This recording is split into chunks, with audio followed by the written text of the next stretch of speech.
Shalom WJC family. It's time for our weekly Torah Talk. This week in Shul, the regular Torah portion is Parshat Tzav, the second portion in the book of Vayikra, in the book of Leviticus. But today I actually want to talk about another name for this Shabbat, Shabbat Parah.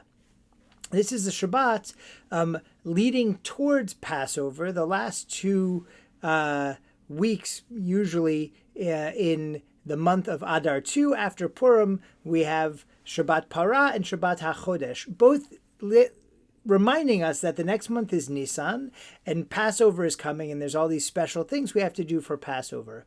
On Shabbat Parah, we think about purity. We read from Bamidbar, from Numbers chapter 19. This is the maftir, the extra bit that we read. We read about the laws of the Red Heifer. Very peculiar, arcane, esoteric, very hard to understand part of Jewish law. The idea is that you need this red heifer, a cow that's totally red, and you would sacrifice it, mix a potion with some other ingredients, and sprinkle it on things that had become impure with the strictest kind of impurity, which was impurity from touching a dead body. And the biggest problem with that is that impurity from touching a dead body was transferable. It worked a little like the children's game Cooties, right? That if you touched someone and you were tameh mate, had this impurity from a corpse, they would also get this impurity from a corpse, and it disqualified you from doing all kinds of important religious things, making sacrifices, visiting the temple or the tabernacle, eating food that was hekdesh, that was dedicated to the temple, which if you were a Kohen, a priest, that was what you ate. So this was very important, but very hard to understand.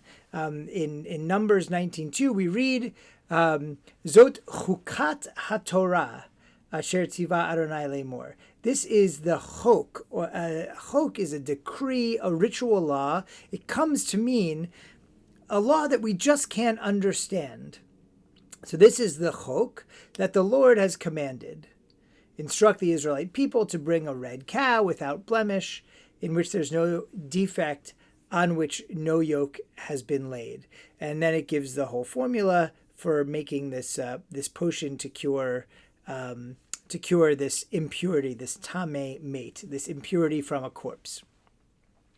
So the question is, why are we reading this as a lead up to Passover? And one reason, probably a traditional reason to be given, is if we were going to make a Passover sacrifice, right? If we were going to participate in the ancient ritual of sacrificing a lamb and roasting it and eating it, then we needed to be pure. We couldn't do it if we had this tameh mate. So this was reminding everybody to find their way to a mikvah or to a ritual, I don't know, red heifer potion splattering station, so that you would be pure and you could participate in the mitzvah of eating the Passover sacrifice. Of course, after the destruction of the temple, we don't make those sacrifices anymore. And so we need to find a different reason. Why?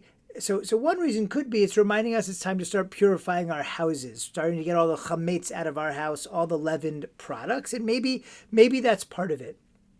But I want to share something different, and it's that maybe it's a reminder as we're starting to think towards the Exodus story and its complications, all the death and destruction that is required in order for the redemption of the people, why we were slaves in Egypt in the first place, why did God's, covenantal people have to be slaves. God tells Abraham this is going to happen in the book of Genesis. It comes to fruition in the book of Exodus. But why was that part of the story? There's so much mystery, so much we can't understand.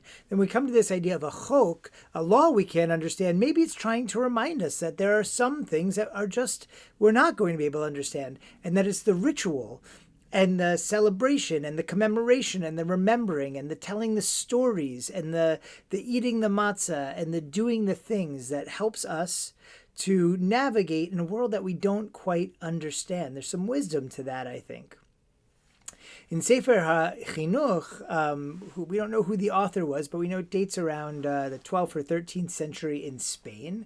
The author is trying to teach his teenage son and his friends about the different mitzvot. So he comes to this one, he says, the commandment of the red heifer, that Israel was commanded to burn the red heifer so that its ashes will be ready for anyone who needs it to be purified from the impurity of dead, as it is stated in our verse, Numbers 19:2, and says later in the passage that we'll read, Numbers 19:9, it will be a safeguard for the children of Israel.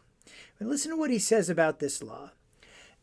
Even though my heart has given me the gumption to write hints of the simple reasons for these previous commandments, with the excuse that this work is to instruct my son, his friends, may God protect them, on this commandment, my hands are weak, right? On the red heifer, my hands are weak, and I'm afraid to open my mouth about it at all.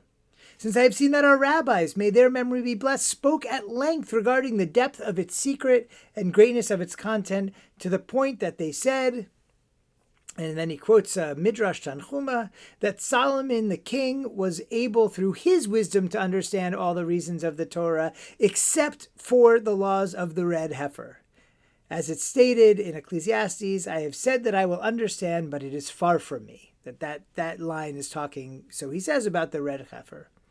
There's also another Midrash Tanchuma that says Rabbi Yossi, but Rabbi Chanina says the Holy Blessed One, blessed be He, says to Moshe, to you I will reveal the reason for the red heifer, but to no others. In other words, this great halachis, this great undeciser and understander of Jewish law is saying, I've been explaining all these laws to my kid, but this one, I don't know. I don't have a clue about it, and I don't understand. Even King Solomon, maybe he could understand it, but I don't get it.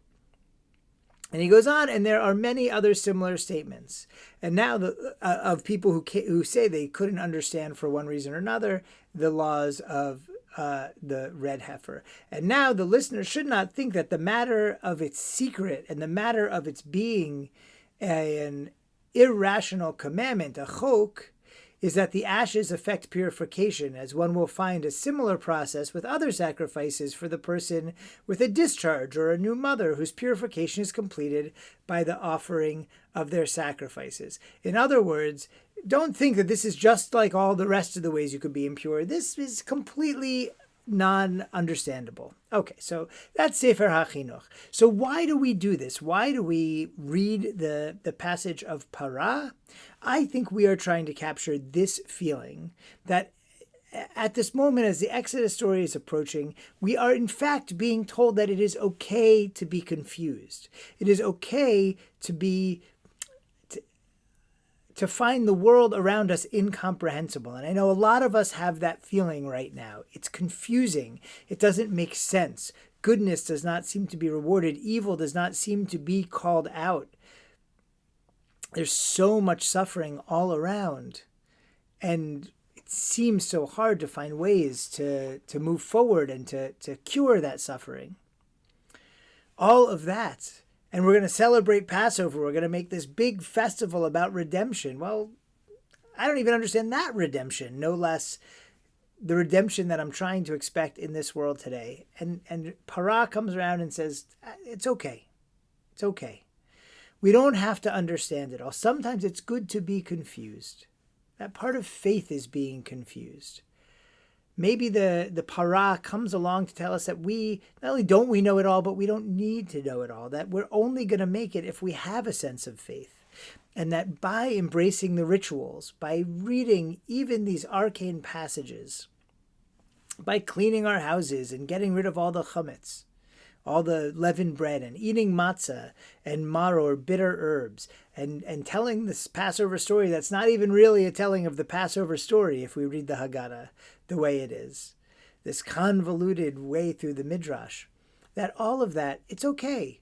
We're going to not understand it, and we're going to find it beautiful and healing and fortifying, and it's going to give us strength in this world that doesn't seem to be making a lot of sense. We are not the first generation to find the world around us to feel very hostile and very difficult to manage our way through. And our tradition is built for just that. And part of it is to say, don't worry about the reasons why, but participate and do this, and ultimately we will find solace, we will find healing, we will find strength. May we all find all those things as we turn away from Purim and on towards the beautiful festival of Pesach, of the Passover, as we read the Parshat Parah this Shabbat. I wish you a Shabbat Shalom.